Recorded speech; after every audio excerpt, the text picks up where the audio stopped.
wanjye yarambwiye ngo ninashaka shaniye ubu ngubu nta kindi kintu nkeneye kuzavugana nawe mbese ubu ngubu uko nambutse niryo jambo ambwira ngo shaniye yaramutse ate akagira ngo ninjye tuba twanararanye noneho kandi noneho ndabona na telefone ze naraziborotse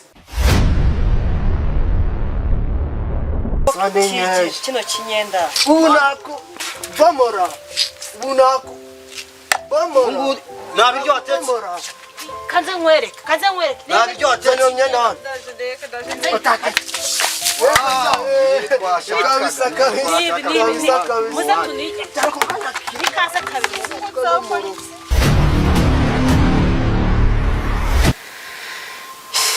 mana yanjye we mana iki gihe kizagira koko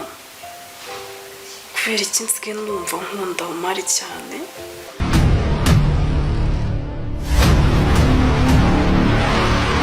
ya imana ni byose nta kidashoboye shema uko ntabwo tsega ndasega shema ndasega narasenze abagiye gukoboka ariko imana niba ikibaho niba itakinyuma ntabwo cyane tegereza izagufasha kandi burya nabigeragezo bitagira iherezo kango sinjya moberana kansuhuza mu ntoki ubaheze kubutemera guhobera ntabwo ushaka guhoberana reka musubize mu ntoki oya winsuku aya bimeze bite sawa ko ari wanze kuza nari narabona umwanya ubonye mu mero wasaga kandi niho ubonye nibwo mbonye umwanya ubu ngubu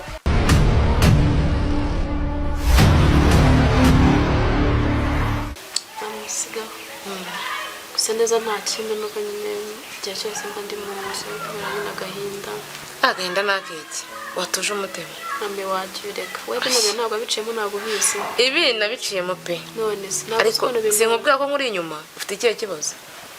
nta kibazo nanjye ndakwizeye ko mpari ni nka mama wawe rega burya umukazana na nyirabukwe aba ari nk'umwana na nyina sobanuriye ese basi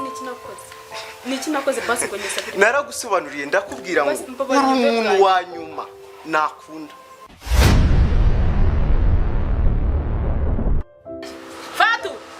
Fatuma